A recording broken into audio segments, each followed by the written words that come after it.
dobách, kdy zemi zahalil sníh a teploty klesly pod nulu. V dobách, kdyby člověk ani psa nevyhnal. V dobách tak nepříznivého počasí, že je pohodlnější zůstat sedět doma na gauči se 4 mladí, i když už ne za stolik mladí, ale docela ještě jo. Mladí muži rozhodli, že prověří své schopnosti, že ukáží, co v nich je, že napnou své síly až do extrému a vydají se na největší dobrodružství svého života. Dobrodružství, které ukáže, co se v každém z nich skrývá. Od tvůrců tak známých příběhů jako Maříz dostal na držku v Anglii, nebo hodil jsem sněhovou kouli na psa a paní mě chtěla vzít na policii, přichází ultimátní dobrodružství. Zmrzlina 2013.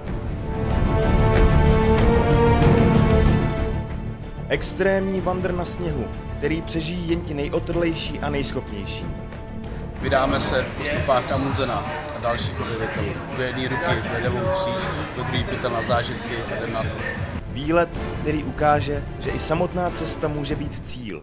Možná chcípnu, ale možná se taky vrátím silnější než kdy předtím. Túra, na které záleží i na maličkostech. Divočina nemá šanci, když milí šapučí oteplováky.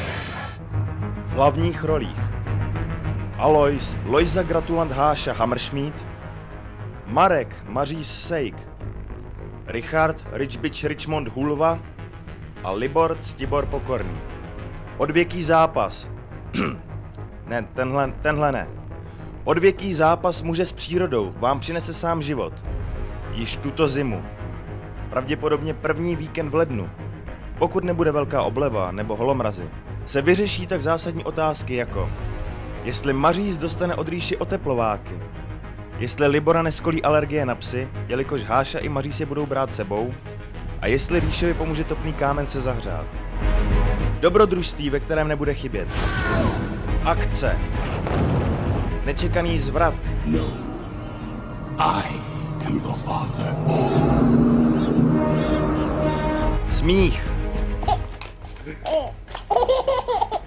Pláč. Strach. The second danger. Láska. Tak může začít. Zmrzlina 2013. Fotoreport a videoblogy vám přineseme po skončení akce. A Maříz stejně nemá co dělat, napíše knihu. PS.